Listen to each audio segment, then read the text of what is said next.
Hello foodies, welcome to cook with Sai Shubha channel.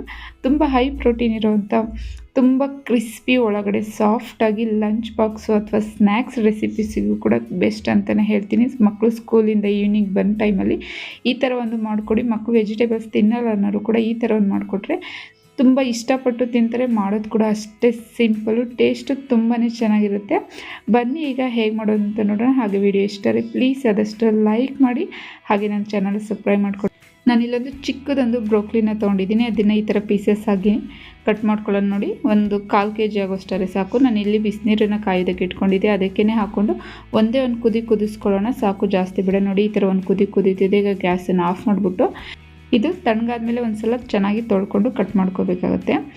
ಈಗ ನಾನಿಲ್ಲಿ 1 cup ಆಗೋಷ್ಟು ಸ್ವೀಟ್ ಕಾರ್ನ್ ತೊಗೊಂಡಿದ್ದೀನಿ. ಅದನ್ನು ಬೇಯಿಸ್ಬಿಟ್ಟು ನಾನಿಲ್ಲಿ ಸ್ವೀಟ್ ಕಾರ್ನ ತೊಗೊಂಡಿದ್ದೀನಿ. ಸ್ವಲ್ಪ ಉಪ್ಪು ಹಾಕಿ ಬೇಯಿಸಿ ಇಟ್ಕೊಂಡಿದ್ದೀನಿ. ಹಾಗೆಯೇ ನಾವು ಬ್ರೋಕ್ಲಿನ ಬೇಯಿಸ್ಕೊಂಡಿದ್ವಲ್ಲ, ಅದನ್ನು ನೋಡಿ ಈ ಥರ ಚಿಕ್ಕ ಕಟ್ ಮಾಡ್ಕೊಂಡಿದ್ದೀನಿ. ಕಟ್ಟಿಂಗ್ ಚಾಪರ್ ಬರುತ್ತಲ್ಲ, ಅದರಲ್ಲಿ ಚೆನ್ನಾಗಿ ಕಟ್ ಮಾಡ್ಕೊಳ್ಳಿ, ಸ್ಮಾಲ್ ಆಗಿ ಬರಬೇಕು. ಹಾಗೆ ಒಂದು ಚಿಕ್ಕ ಈರುಳ್ಳಿನೂ ಕೂಡ ನೋಡಿ ಈ ಥರ ಚಿಕ್ಕದಾಗಿ ಕಟ್ ಮಾಡ್ಕೊಂಡಿದ್ದೀನಿ. ಆಪ್ಷನಲ್ಲು ಈರುಳ್ಳಿ ಬೇಕು ಅಂದರೆ ಹಾಕ್ಬೋದಿಲ್ಲ, ಸ್ಕಿಪ್ ಕೂಡ ಮಾಡ್ಬೋದು. ಹಾಗೆ 1-2 ಕ್ಯಾರೆಟನ್ನು ಕೂಡ ಅದನ್ನು ಕೂಡ ತುರಿದು ತೊಗೊಂಡಿದ್ದೀನಿ.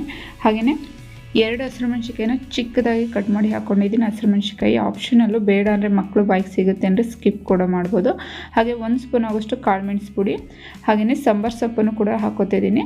ಸ್ವಲ್ಪ ಧಾರಾಳವಾಗಿ ನಾಟಿ ಸಾಂಬಾರು ಸೊಪ್ಪಿದ್ರೆ ಹಾಕಿ, ಟೇಸ್ಟ್ ತುಂಬ ಚೆನ್ನಾಗಿ ಬರುತ್ತೆ. ಹಾಗೆ 1 ಕಪ್ ಆಗೋಷ್ಟು ಕಡಲೆ ಹಿಟ್ಟನ್ನು ಹಾಕೋತಿದ್ದೀನಿ. ಬೈಂಡಿಂಗಿಗೆ ಎಷ್ಟು ಬೇಕು ಅನ್ನೋದನ್ನು ನೋಡಿ ಹಾಕಿ, ಜಾಸ್ತಿ ಹಾಕೋದು ಬೇಡ.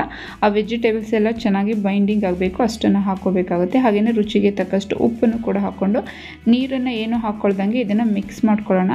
ಅದರಲ್ಲೇ ಎಲ್ಲದರಲ್ಲೂ ನೀರಿರುತ್ತೆ, ಕ್ಯಾರೆಟು ಬ್ರೋಕ್ಲಿ ಎಲ್ಲದರಲ್ಲೂ. ಹಾಗೆಯೇ ಒಂದ್ಸಲ ಚೆನ್ನಾಗಿ ಮಿಕ್ಸ್ ಮಾಡ್ಕೋಬೇಕಾಗುತ್ತೆ. ತುಂಬ ಸಿಂಪಲ್, ಒಂದು 10 ನಿಮಿಷದಲ್ಲಾಗುತ್ತೆ. ಬೆಳಗ್ಗೆ ಟೈಮ್ ಏನು ಮಾಡೋದು ಅನ್ನೋ ಟೈಮಲ್ಲಿ ಒಂದು ವೆಜಿಟೇಬಲ್ಸ್ ಎಲ್ಲ ಕಟ್ ಮಾಡಿಕೊಂಡ್ರೆ 10 ನಿಮಿಷದಲ್ಲಿ ಆರಾಮಾಗಿ ಮಾಡ್ಕೋಬೋದು. ನೋಡಿ ಇದಕ್ಕೆ ನಾನು ಇನ್ನೊಂದು 2 ಸ್ಪೂನ್ ಆಗೋಷ್ಟು ಮತ್ತೆ ಕಡಲೆ ಹಿಟ್ಟನ್ನು ಕೂಡ ಹಾಕ್ಕೊಂಡಿದ್ದೀನಿ. ಇದಕ್ಕೇ 1-2 ಸ್ಪೂನ್ ಆಗೋಷ್ಟು ನೀರನ್ನು ಕೂಡ ಹಾಕ್ಕೊಂಡು ಒಂದ್ಸಲ ಚೆನ್ನಾಗಿ ಮಿಕ್ಸ್ ಮಾಡ್ಕೊಳ್ಳೋಣ. ನಾವು ಪಡ್ಡು ಎಲ್ಲ ಹೇಗೆ ಮಾಡ್ತೀವಿ ಆ ಒಂದು ಇದರಲ್ಲಿ ಮಿಕ್ಸ್ ಮಾಡ್ಕೋಬೇಕಾಗತ್ತೆ. ನೋಡಿ ತುಂಬ ತೆಳ್ಳಗೂ ಎಲ್ಲ ಗಟ್ಟಿಯಾಗೂ ಕೂಡ ಇರಬಾರ್ದು. ನೋಡಿ ಈ ಒಂದು ಹದದಲ್ಲಿ ಇರಬೇಕು. ನಾನು ತೋರಿಸ್ತೀನಿ, ನೋಡ್ಬೋದು. ನೋಡಿ ಈ ಥರ ಇಷ್ಟಾದರೆ ಸಾಕು. ಬೈಂಡಿಂಗಿಗೆ ಮಾತ್ರ ಹಾಕ್ಕೊಳ್ಳಿ ಕಡಲೆ ಹಿಟ್ಟನ್ನು. ಇದು ರೆಡಿಯಾಗಿದೆ. ಈಗ ನಾನಿಲ್ಲಿ ಪಡ್ಡು ಮಾಡ್ತೀವಲ್ಲ, ಅದೊಂದು ಪ್ಯಾನ್ ಇಟ್ಕೊಂಡು ಎಣ್ಣೆನ ಹಾಕೋತಿದ್ದೀನಿ. ಅದು ಬಿಸಿ ಆದಮೇಲೆ ಎಣ್ಣೆನೂ ಕೂಡ ಹಾಕ್ಕೊಂಡು, ಎಣ್ಣೆ, ತುಪ್ಪ ಅಥವಾ ಬೆಣ್ಣೆ ಯಾವುದನ್ನಾರು ಕೂಡ ಯೂಸ್ ಮಾಡ್ಬೋದು.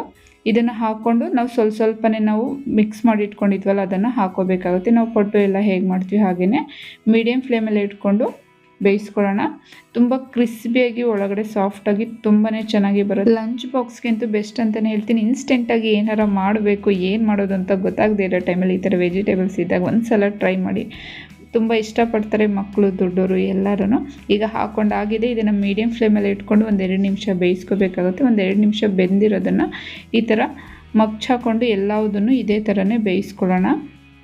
ಒಂದೊಂದಾಗಿ ಎಲ್ಲದನ್ನು ಮೇಲೆ ಬೆಂದಿರು ಸ್ವಲ್ಪ ಅದು ಕಲರ್ ಚೇಂಜ್ ಆಗುತ್ತೆ. ಆ ಟೈಮಲ್ಲಿ ಈ ಥರ ಎಲ್ಲವುದು ತಿರುಗಿ ಹಾಕ್ಕೊಂಡು ಬೇಯಿಸ್ಕೋಬೇಕಾಗುತ್ತೆ. ನಿಮಗೆ ಸ್ವಲ್ಪ ಕಲರ್ಫುಲ್ಲಾಗಿ ಬೇಕು ಅಂದರೆ ಸ್ವಲ್ಪ ಅರಿಶಿನೂ ಕೂಡ ಇದಕ್ಕೆ ಆ್ಯಡ್ ಮಾಡ್ಕೋಬೋದು. ನಾನಿಲ್ಲಿ ಮೇಲೆ ಸ್ವಲ್ಪ 1-2 ಸ್ಪೂನ್ ಆಗೋಷ್ಟು ತುಪ್ಪನ ಕೂಡ ಹಾಕೋತಿದ್ದೀನಿ. ಟೇಸ್ಟ್ ತುಂಬಾ ಚೆನ್ನಾಗಿ ಬರುತ್ತೆ. ಈಗ ಇದೇ ಥರನೇ ಎಲ್ಲದನ್ನು 1-2 ನಿಮಿಷ ಬೇಯಿಸ್ಕೋಬೇಕಾಗುತ್ತೆ. ಹಾಗೆ ಮಗ್ಚಾಕೊಂಡು ನೋಡಿ ಈಗ ಇದು ರೆಡಿಯಾಗಿದೆ.